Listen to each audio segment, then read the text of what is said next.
ایک غزوے میں تشریف لے جاتے ہیں اور آپ اپنے ساتھ غزوے میں شریک ساتھیوں سے فرماتے ہیں ان فی المدینہ رجالا، مدینے میں کچھ اللہ کے بندے ایسے بھی ہیں ما سرتم وادیا، جتنے وادیاں تم کراس کر کے آئے ہو، جتنے تم چل کے آئے ہو، گاٹیوں کو عبور کر کے آئے ہو، وہ تمہارے برابر ایک ایک قدم کے برابر وہ بھی ثواب میں تمہارے شریک ہے۔ حبسہم العذر، وہ اللہ کے راستے میں جہاد کے راستے پہ نکلنے کے لیے بالکل وہ تیار تھے، وہ خواہش اور تمنا رکھتے تھے، وہ سچے تھے۔ حبسہم العذر، عذر کی وجہ سے عذر نے انہیں روک دیا، اس عذر کی وجہ سے وہ شرکت نہیں کر سکے، لیکن ان کی نیت تھی اور اس نیت کی وجہ سے اللہ رب العالمین، اسی لیے امام عبداللہ بن مبارک رحمۃ اللہ علیہ فرماتے ہیں رب عمل قلیل تکفرہ النیہ ورب عمل کثیر تقللہ النیہ، فرماتے رب عمل قلیل، دنیا میں بس اوقات تھوڑی سی عبادت، تھوڑا سا عمل، تکفرہ النیہ، کرنے والے کی نیت سچی نیت ہونے کی وجہ سے وہ اسے نیکیوں کی پہاڑ بنا دیتی ہے اس کی نیت۔ وَرُبَّ عَمَلٍ كَثِيرٍ تُقَلِّلُهُ النِّيَّةَ، اور بہت سے عمل بظاہر بہت بڑے بڑے دکھائی دیتا ہے، تُقَلِّلُهُ النِّيَّةَ، کرنے والے کی نیت درست نہ ہونے کی وجہ سے وہ اسے حباء منثورا بنا دیتا ہے۔ وَقَدِمْنَا إِلَى مَا عَمِلُوا مِنْ عَمَلٍ فَجَعَلْنَاهُ حَبَاءً مَنثُورًا، اللہ فرماتے ہیں قیامت کے دن ہم بہت سے لوگوں کے عمل کی طرف متوجہ ہوں گے، فَجَعَلْنَاهُ حَبَاءً مَنثُورًا، ہم ان کے اعمال کو، ان کی عبادتوں کو، ریاضتوں کو، تلاوتوں کو، عبادتوں کو اڑتے ہوئے خاک کے مانند بنا لیں گے۔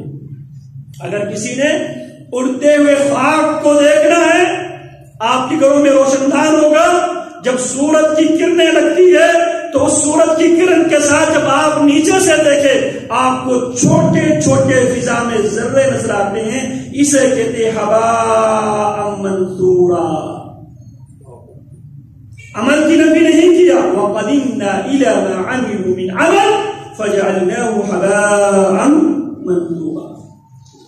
کیوں؟ وہ نیت میں سچے نہیں تھے، تو سچا ہونے کے لیے ضروری ہے آپ قول میں بھی سچا ہو، فعل میں بھی سچا ہو، اور اس نیت میں بھی سچا ہو۔ اسی لیے اللہ رب العالمین فرماتے ہیں إِنَّهُ عَسِرُّوا قَوْلَكُمْ أَوْ اجْهَرُوا بِهِ إِنَّهُ عَلِيمٌ بِذَاتِ الصُّدُورِ،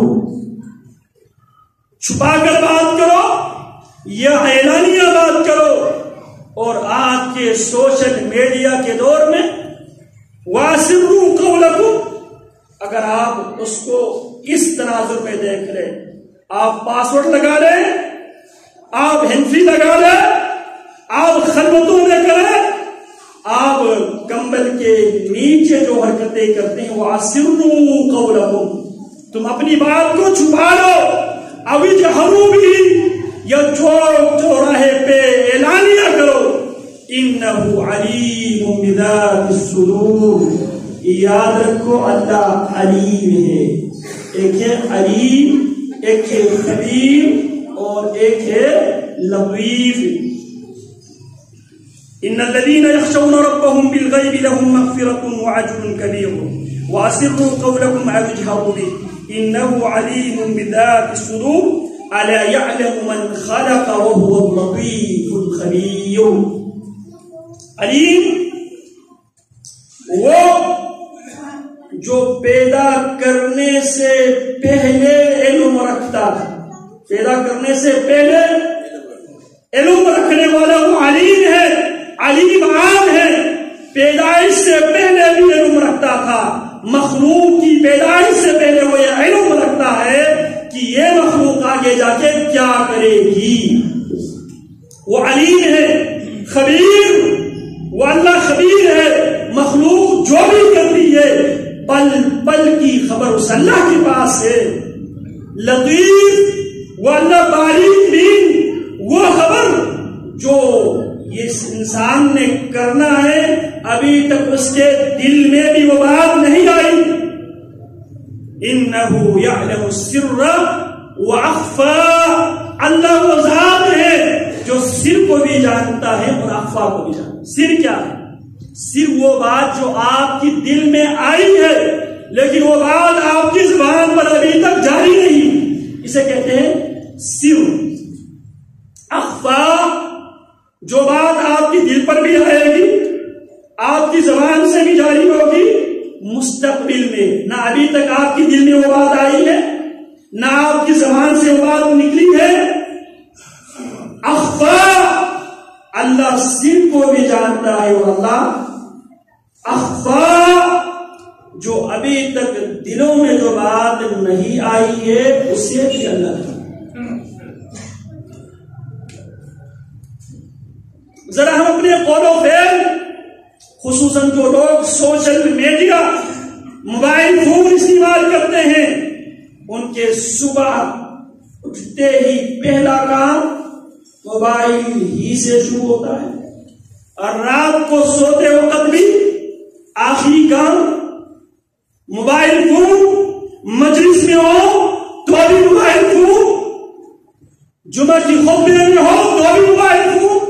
موبائل فون ایک نشے کی حیثیت اختیار کر چکا ہے. ان الذین یخشون ربهم، سچے ہونا اللہ کے ساتھ.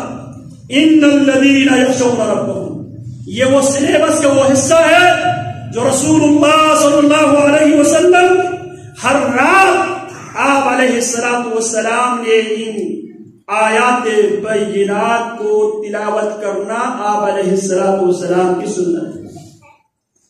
سیدنا ابو ہریرہ فرماتے ہیں ان سورۃ من القرآن 30 آیۃ شفعت لرجل حتى غفر له وهي سورۃ تبارک الذی. قرآن مجید کی ایک ایسی سورت ہے جو 30 آیتوں پر مشتمل ہے. یہ سورت قیامت کے دن اس سورت کو تلاوت کرنے والے قاری کی سفارش کرے گی. کب تک؟ یہاں تک کہ اس کی سفارش قبول کی جائے گی. اس کی سفارش کی برکت سے اس سورت کو روزانہ رات کو پڑھنے والے انسان کو اللہ مغفرت کا پروانہ جاری کرے گا. اس سورت میں زندگی کے راہ عمل دیتے ہوئے اللہ فرماتے ہیں ان الذین یخشون ربهم، بے شک وہ لوگ جو اپنے رب سے ڈرتے ہیں، بالغیب، بن دیکھے، اللہ کو دیکھے بغیر اللہ سے ڈرتے ہیں. ایک ترجمہ مفسرین نے یہ کیا، ایک ترجمہ ان الذین